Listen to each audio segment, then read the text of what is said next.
So hello everyone, ICT virtual classes में आपका बहुत बहुत स्वागत है। तो जैसा कि आप जानते हैं, हम पढ़ रहे थे star and the solar system, यानी कि तारे और सारे के सारे सौर मंडल को, और ये चैप्टर हमने कंप्लीट कर लिया था।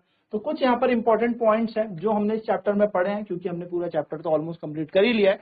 तो ये इंपॉर्टेंट पॉइंट्स हम डिस्कस कर लेते हैं। तो देखिए यहाँ पर सबसे पहला पॉइंट क्या लिखा है, the phases of the moon, यानी कि जो मून के जो फेज है ये क्यों दिखते हैं, ये हमें क्यों दिखाई देते हैं। क्योंकि हमारा जो मून है वो घूम रहा होता है चारों तरफ पृथ्वी के, और पृथ्वी के जब चारों तरफ घूम रहा है तो कहीं पे सूरज भी है, तो सूरज से आके इस पे रोशनी पड़ेगी और टकरा कर हम तक आएगी, यानी कि रिफ्लेक्शन ऑफ सनलाइट होगा। यहाँ पर सूर्य की किरण का या सूर्य की जो लाइट है, प्रकाश है, उसका परावर्तन यहाँ पर होगा, जिसके कारण हमें क्या दिखेगा, ये मून दिखेगा। अब होगा क्या, जब चांद ऐसे घूमता जाएगा तो आपको अलग अलग पोजीशन में अलग अलग तरीके के चांद के यानी कि मून के हमें फेज दिखेंगे, कि एक बार हमें पूरा गोल दिखेगा, एक बार थोड़ा कम थोड़ा कम थोड़ा कम, और एक टाइम फिर पूरा का पूरा गायब हो जाएगा, है ना। तो ये बात याद रखना है। The phases of the moon occur because we can see only that part of the moon which reflects the light of the sun towards us. जो चांद के फेज होते हैं, जो चंद्रमा के विभिन्न प्रकार के हमें रूप दिखते हैं, फेजेस देखने को मिलते हैं, ये क्यों देखने को मिलते हैं, क्योंकि जो चंद्रमा है यानी कि जो चांद है, उसके ऊपर सूर्य की किरण पड़ती है, सनलाइट पड़ती है, और सनलाइट रिफ्लेक्ट होती है। अब जितने हिस्से से लाइट रिफ्लेक्ट होगी उतना हिस्सा हमें चमकदार नजर आएगा और वही चीज हमें दिखेगी, है ना। जैसे कि आप इसको ऐसा भी समझ सकते हैं कि एक अपने हाथ में टॉर्च ले लीजिए और अपने हाथ में एक गेंद ले लीजिए। अब आप जितने हिस्से पे वो टॉर्च की लाइट को फेंकोगे बॉल के, उतना हिस्सा आपको दिखेगा और बाकी हिस्सा आपको नहीं दिखेगा, क्योंकि अंधेरे कमरे में लाइट तो है नहीं, सिर्फ टॉर्च आपके पास है और एक बॉल आपके पास है। तो जितने में लाइट पड़ेगी उतनी ही हमें दिखेगी और हम कहेंगे yes the ball is seen, या बॉल देखी गई है। बट ऐसा नहीं होगा, बॉल पूरी नहीं देख पाओगे, उसका एक छोटा सा हिस्सा ही देख पाओगे, क्योंकि उतना ही हिस्सा क्या है, बॉल का रिफ्लेक्शन कर रहा है, लाइट को रिफ्लेक्ट कर रहा है, भेज रहा है आपके पास। तो आप तभी चांद के फेस देख पाओगे, बिकॉज वही चांद का फेज हमें दिखाई देता है जो लाइट को रिफ्लेक्ट करता है, जो लाइट को क्या करेगा, परावर्तन करेगा, सूर्य की किरण का परावर्तन करेगा। नेक्स्ट कह रहा है, star are the celestial bodies that emit light of their own, our sun is also a star. आपको ये पॉइंट नोट भी करना है, काफी इंपॉर्टेंट पॉइंट है, कि स्टार्स यानी कि तारे, तारे वो सेलेस्टियल बॉडी होते हैं, तारे वह वस्तु होती हैं जिनमें खुद की रोशनी है, इनमें अपनी खुद की रोशनी है, ठीक है। इनके पास कहीं से टकराने के बाद ये नहीं चमक रहे, या मतलब कोई लाइट इन पे पड़ी और तब ये उस लाइट को नहीं रिफ्लेक्ट कर रहे हैं। ऐसा नहीं है कि उनके ऊपर कोई लाइट गिर रही है और तब ये रिफ्लेक्ट कर रहे हैं, ऐसा नहीं। तारों में खुद की लाइट होती है, ठीक है। तारे में खुद की लाइट है, तो वो अपनी ही लाइट को क्या कर रहे हैं, उत्सर्जन कर रहे हैं, अपनी ही लाइट को एमिट करते जा रहे हैं। बात छोटी सी है, बस ध्यान से समझिएगा। कोई भी चीज हमें तभी दिखती है या तो उससे लाइट निकल रही होगी, या उसके द्वारा लाइट किसी चीज पे पड़े और वहां से टकराकर हमारे आंखों पे आ जाए। तो लाइट कहां से निकल रही है, तारों से खुद निकल रही है, इसलिए हमें वो दिखाई दे रही है। और मून हमें क्यों दिखाई दे रहा है, या चंद्रमा के डिफरेंट डिफरेंट फेज क्यों दिख रहे हैं, क्योंकि सूर्य की रोशनी चंद्रमा पर पड़ी और चंद्रमा से हमारी आंखों पे आई। तो बात छोटी सी है दोनों में, कि जो तारे होते हैं उनके पास अपनी खुद की रोशनी है, और जो चांद है यानी कि जो चंद्रमा है उसके पास खुद की रोशनी नहीं है, खुद का प्रकाश नहीं है, उसको सूर्य के प्रकाश पड़ेगा तो वो हमें दिखेगा। तो चंद्रमा के पास खुद की रोशनी नहीं है, बल्कि तारों के पास खुद की रोशनी है, और जो सूरज है वो भी हमारे सौर मंडल का सबसे बड़ा तारा है, यानी कि sun is the biggest star of our solar system. तो ये बात आपको ध्यान से याद भी रखनी है। तो यहीं पे यहाँ पे लिखिए कि स्टार जो होते हैं ऐसी सेलेस्टियल बॉडी होते हैं जो एमिट करते हैं, उत्सर्जन करते हैं खुद की रोशनी को, अपने ही प्रकाश को। और सन जो है, सूर्य जो है, ये भी एक तारा है, क्योंकि सूरज के पास भी अपना खुद की उजाला है, खुद की रोशनी है। और ऐसी बॉडी को हमने पढ़ा भी था, ल्यूमिनियस ऑब्जेक्ट्स कहते हैं। ल्यूमिनियस ऑब्जेक्ट वो होते हैं जिन पे खुद का रोशनी हो, और जिन पे खुद की रोशनी नहीं होते, वो किसी की रोशनी उन पे पड़े, प्रकाश उन पे पड़े, तब जाके वो आपको दिखाई दे या चमके, जो भी है उसको हम कहते हैं नॉन ल्यूमिनियस ऑब्जेक्ट, ठीक है। चलिए, तो मून जो है, तारा जो है, सॉरी चंद्रमा जो है, वो बेसिकली हमारा नॉन ल्यूमिनियस ऑब्जेक्ट होता है। नेक्स्ट आते हैं, it is convenient to express distance of star in light years. तो जो लाइट ईयर होती है, जिसको हम प्रकाश वर्ष कहते हैं, आप हायर क्लास में इसको पढ़ेंगे भी कि एक लाइट ईयर के अंदर कितना दूरी होती है। तो जो ये प्रकाश वर्ष है, ये दूरी नापने की एक बड़ी इकाई है। जैसे 1 किलोमीटर 2 किलोमीटर होता है, ये भी बहुत बड़ी इकाई होती है। ठीक है, 9.46 गुणा 10 की घात 15 मीटर, यानी कि 10 की घात 16 मीटर के हेरफेर में ये होता है। इतनी दूरी नाप लेता है। मतलब अगर मैं 3 जीरो यहां से ले लूं तो 10 की घात 13 किलोमीटर ये नाप रहा है। 10 की घात 13 का मतलब पता है, इसके आगे 13 जीरो लगाना है। इतनी लंबी दूरी नापने की एक इकाई होती है प्रकाश वर्ष। तो आपसे पहला प्रश्न तो आपसे यही बनेगा सारे बालकों कि प्रकाश वर्ष किसकी इकाई है। तो प्रकाश वर्ष सुन के हमें लगता है लाइट ईयर्स, ईयर्स मतलब साल, साल मतलब दिन, दिन मतलब घंटे, घंटे मतलब टाइम। तो वर्ष मतलब तो सर समय होता है, जो कि गड़बड़ हो जाएगी, गलत हो जाएगा। वर्ष का मतलब समय नहीं होता, ईयर्स का मतलब यहाँ पर टाइम नहीं होता। Light year is the unit of distance. तो अपनी कॉपी में सबसे पहले लिखेंगे कि जो प्रकाश वर्ष है वो इकाई है दूरी की, यूनिट ऑफ डिस्टेंस, दूरी की इकाई। ये बात आपको ध्यान में रखनी है। ठीक है, प्रकाश वर्ष किसकी इकाई है? दूरी की इकाई है। किस में मेजर किया जाता है? तो it is convenient to express distances, दूरी मापी जाती है इसमें।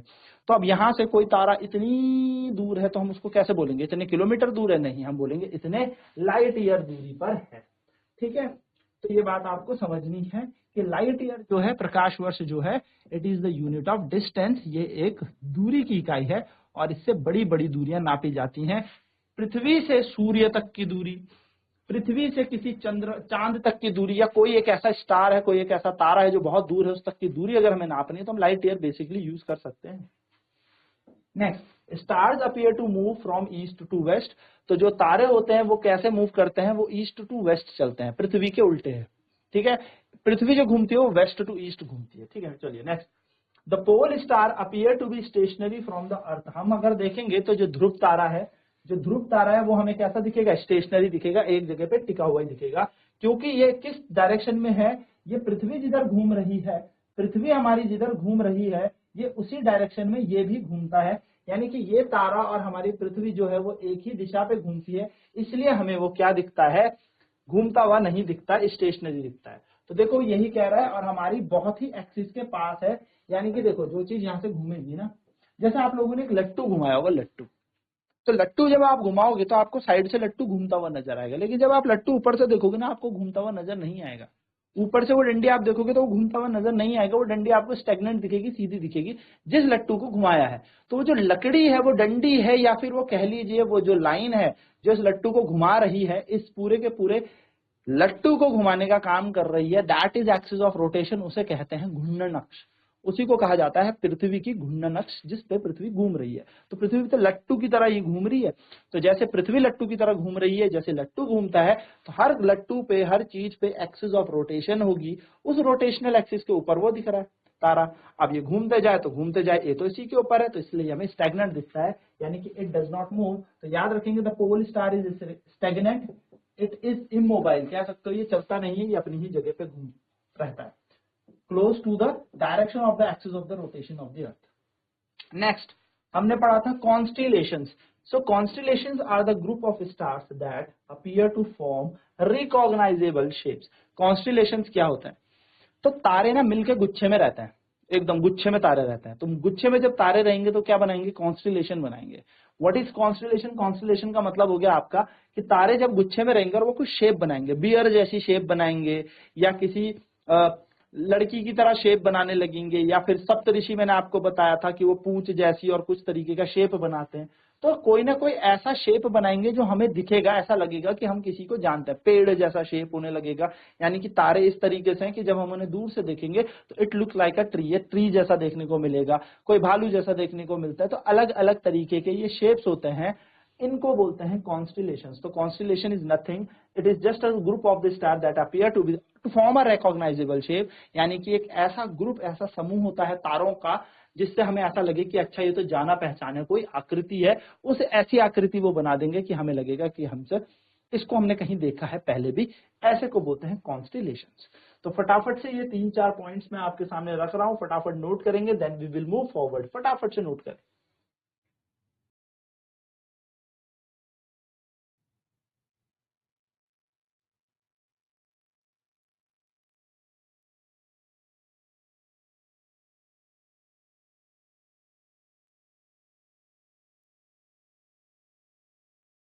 नेक्स्ट आगे की बात करते हैं। The solar system consist of 8 planet and the host of asteroids, comets and meteors. जो हमारा सोलर सिस्टम होता है, जो हमारा पूरा सौर मंडल है, इसके अंदर 8 ग्रह हैं। होस्ट ऑफ एस्ट्रॉइड्स यानी कि यहाँ पे बहुत सारे एस्ट्रॉइड्स हैं, यहाँ पे बहुत सारे एस्ट्रॉइड, यानी कि मैंने आपको बताया था एस्ट्रॉइड की बेल्ट है, जो हेवनली बॉडीज होती हैं, जो चारों तरफ पृथ्वी के या किसी भी ऑब्जेक्ट के चक्कर लगा रही होती है, तो एस्ट्रॉइड्स भी यहाँ पे होते हैं।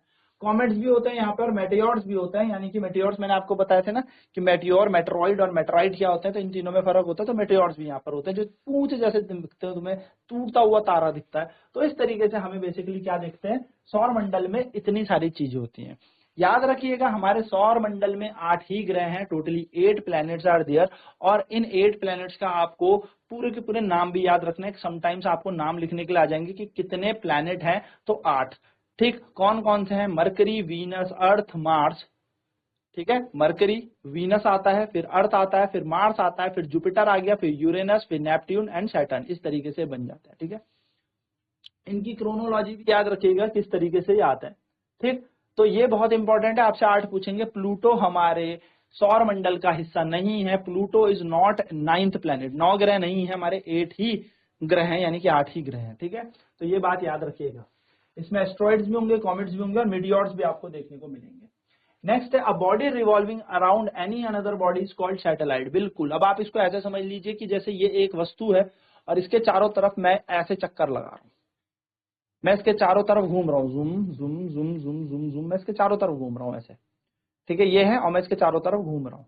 यूं होगा तो मैं इसके चारों तरफ ऐसे घूमूंगा। तो जब मैं किसी वस्तु के चारों तरफ घूमूंगा तो I am the satellite of that body, मतलब मैं उस वस्तु की सैटेलाइट हो गया। सेम उसी प्रकार से क्या होगा, अगर हमारी पृथ्वी और इसके चारों तरफ कौन घूम रहा है? चंद्रमा घूम रही है, यानी कि the moon is revolving, not rotating. Rotating होता है अपनी जगह पे घूमना, घूर्णन का मतलब होता है ये घूमना।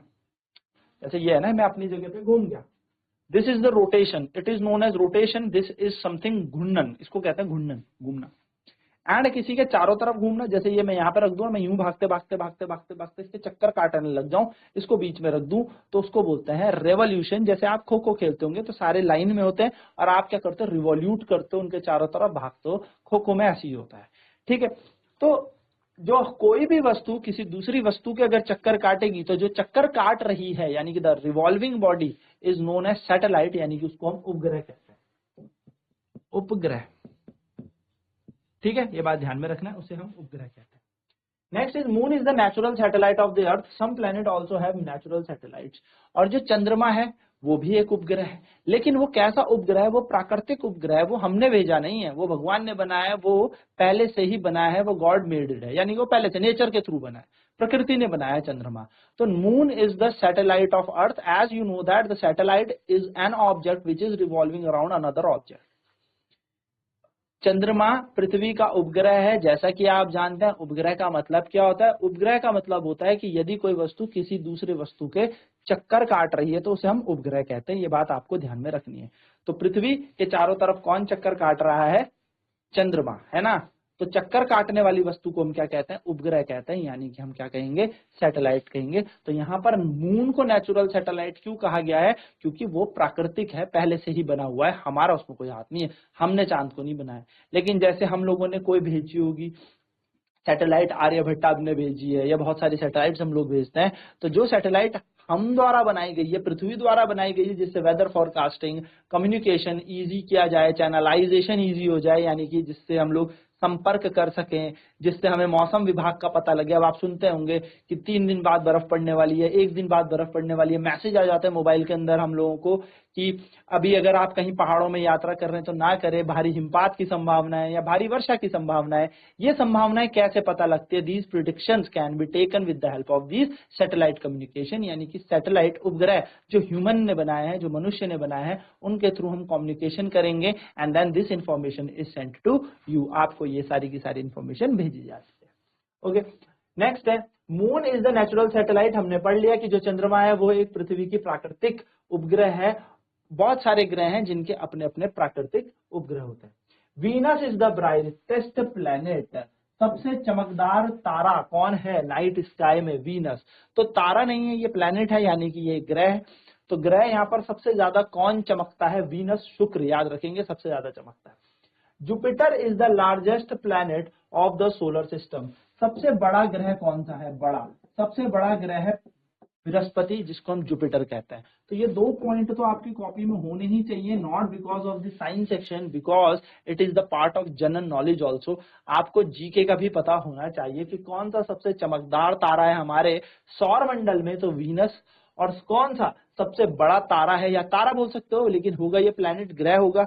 रीजन ये है कि प्लैनेट जो है वो चमकते नहीं है, वो टिमटिमाते नहीं है, वो चमकते रहते हैं एक ही इंटेंसिटी के साथ। लेकिन यदि ये तारे होते तो ये टिमटिमाते। ठीक है, तो बस ये बात ध्यान में रखिएगा। तो ये दोनों के दोनों बहुत बड़े ग्रह हो गए। जुपिटर हमारा बड़ा ग्रह हो गया, वहीं पर वीनस हमारा एक चमकदार ग्रह हो गया रात्रि के आकाश में, night sky. The artificial satellite revolve around the earth, they are much closer than the moon. तो जो हमारे पास आर्टिफिशियल यानी कि जो कृत्रिम उपग्रह हैं जो हम लोगों ने भेजे हुए हैं कि पृथ्वी के चारों तरफ चक्कर काट के घूमे, ये जो ग्रह हैं याद रखिएगा ये पृथ्वी के बहुत पास घूम रहे होते हैं। अगर चंद्रमा मान के चलो बहुत दूर है, 1,80,000 किलोमीटर इस तरीके से मान के चलो दूर है चंद्रमा, तो हमारे ये जो सैटेलाइट होते हैं थोड़े पास होते हैं हमारी पृथ्वी से, जिससे हमें क्या पता लगे, इंफॉर्मेशन भी मिल जाती है और मून के कंपैरेटिवली पास होता है।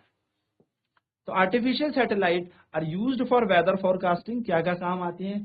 तो मैंने आपको बताया वेदर फोरकास्टिंग, अगर आपको मौसम से रिलेटेड कुछ इन्फॉर्मेशन चाहिए या मौसम में रिलेटेड कोई भी चीजें चेंज हो रही है, परिवर्तन आ रहा है मौसम में, तो उससे क्या ड्रास्टिक इफेक्ट्स आपको देखने को मिलेंगे, that will be conveyed with the help of artificial satellite. Long distances communication हम कर सकते हैं। अब आपने कभी सोचा यहाँ फोन दबाया, अमेरिका कॉल लग रही है, गूगल मीटिंग के थ्रू कहाँ कहाँ चीजें चल रही है, इंटरनेट चल रहा है, बहुत सारी चीजें चल रही है।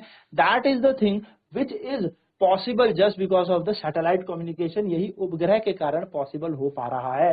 एंड रिमोट सेंसिंग, ये चीजें यहाँ पर हमें उपग्रह द्वारा देखने को मिलती है। तो उपग्रह का भी एक अपना यूज है, नोट करिए फटाफट से ये पॉइंट्स।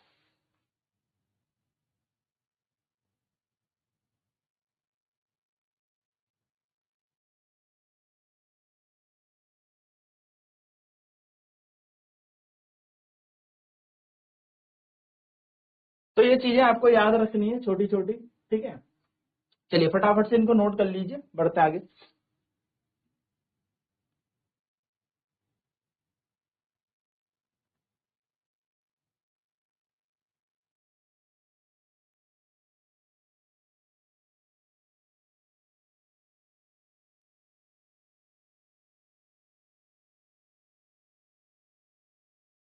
तो ये बातें आपको ध्यान में रखनी है। तो आई होप ये सारी चीजें क्लियर होंगी। इसी के साथ हमारा ये पूरा का पूरा चैप्टर भी खत्म होता है। नेक्स्ट क्लास में बढ़ेंगे रिवीजन की तरफ, क्योंकि ये लास्ट ही चैप्टर था आपका फिजिक्स की ओर से। बात करेंगे शुरू से, एक एक चीज को दोबारा से समझेंगे और फटाफट से रिकॉल कर लेंगे सारी पुरानी चीजें, जिससे आपके एग्जाम में आपका फायदा हो। तो आज की क्लास में इतना ही। आईसीटी वर्चुअल क्लासेस में जुड़ने के लिए धन्यवाद। आपका दिन शुभ हो।